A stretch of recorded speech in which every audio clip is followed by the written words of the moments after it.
Hello friends, अगर आप grammar के छोटे छोटे कॉन्सेप्ट्स को भूल जाते हैं तो हमारे चैनल को सब्सक्राइब कर लें, क्योंकि मैं 2-3 मिनट की वीडियो से छोटे छोटे कॉन्सेप्ट्स को डालती रहती हूँ। चलो देखते हैं इसको।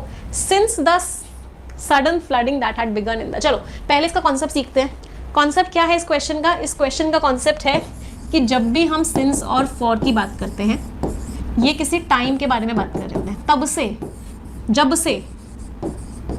से मैं बड़ा हुआ हूँ, जब से मैं तुमसे मिला हूँ, जब से मेरे नैना तुम्हारे नैनों से लागे हैं, तो इनसे पहले जो टेंस आता है वो क्या आता है? परफेक्ट आता है या परफेक्ट कॉन्टिन्यूस आता है। मतलब जिस टेंस के बारे में बात कर रहे होते हैं वो परफेक्ट होता है या परफेक्ट कॉन्टिन्यूस होता है। और अगर सिंस के जस्ट बाद कोई टेंस आता है तो वो कौन सा आता है? सिंपल पास्ट आता है। तो एक सॉन्ग था, उसकी इंग्लिश करके ही इस कॉन्सेप्ट को समझने की कोशिश करते हैं। सॉन्ग कुछ ऐसे था, जब से मेरे नैना तेरे नैनों से लागे रे, तब से दीवाना हुआ मैं, ऐसे कुछ था ना। तो क्या बनेगा sentence? I have been adoring you since, मेरे नैना तेरे नैनों से लागे का मतलब क्या? मैंने तुमको देखा, तुमने मुझे देखा। In short, since I saw you. तो इस सेंटेंस को अगर आप ध्यान से देखोगे तो सिंस जिस टेंस की बात कर रहा था वो कौन सा था? सिंस जिस टेंस की बात कर रहा था वो सिंपल पास्ट टेंस था। और जो हुआ उसके बाद वो कौन सा टेंस था? वो परफेक्ट या परफेक्ट कॉन्टिन्यूस था।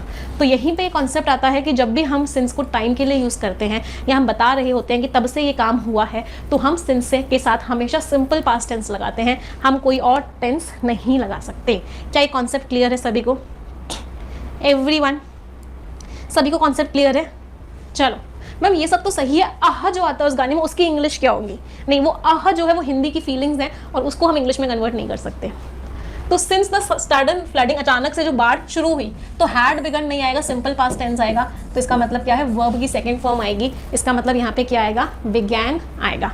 तो जब से बाढ़ आना शुरू हुआ नेबरिंग डिस्ट्रिक्ट्स में, जब से मैंने तुमको देखा, जब से बाढ़ आई, तब से क्या हुआ? रेसिडेंट्स जो है ढूंढ रहे हैं। रेसिडेंट्स क्या ढूंढ रहे हैं? ड्राई लैंड मिल जाए, फूड मिल जाए और क्लीन वाटर मिल जाए, ये सब चीजें रेसिडेंट्स ढूंढ रहे हैं। So which part is incorrect? B part is incorrect. Since के आगे हमेशा कौन सा टेंस आता है? सिंपल पास्ट टेंस आता है। समझ आ रहा है सभी को? बताइए जी, आ रहा है समझ में? यस। अच्छा, एक चीज और कहना चाहूंगी सभी स्टूडेंट्स को। क्या है कि बहुत सारे बच्चे परेशान होते हैं कि मैम एरर में मार्क्स नहीं आ रहे, मैम नहीं हो रहा है, मार्क्स ही नहीं आ रहे हैं, अच्छा फील ही नहीं हो रहा है, डीमोटिवेटेड हो रहे हैं।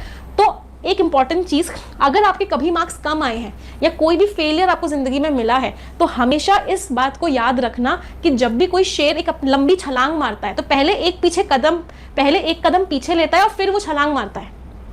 तो अगर आपको भी कुछ मार्क्स कम आ रहे हैं, आपकी ज़िंदगी में भी कोई फेलियर आ रहा है, कोई डिसअपॉइंटमेंट आ रहा है, तो परेशान नहीं होने की ज़रूरत है। बस और एनर्जी के साथ आगे कूदना है, मतलब और एनर्जी के साथ एफर्ट्स लगाने हैं, तो वो फेलियर नहीं होगा, वो फेलियर भी एक मोटिवेशन बन जाएगा।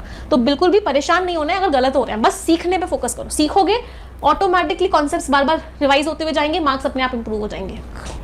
तो यस, बाउंस बैक अगर गलत हो रहा है। प्लीज़ चैनल को ज़्यादा से ज़्यादा सपोर्ट करें।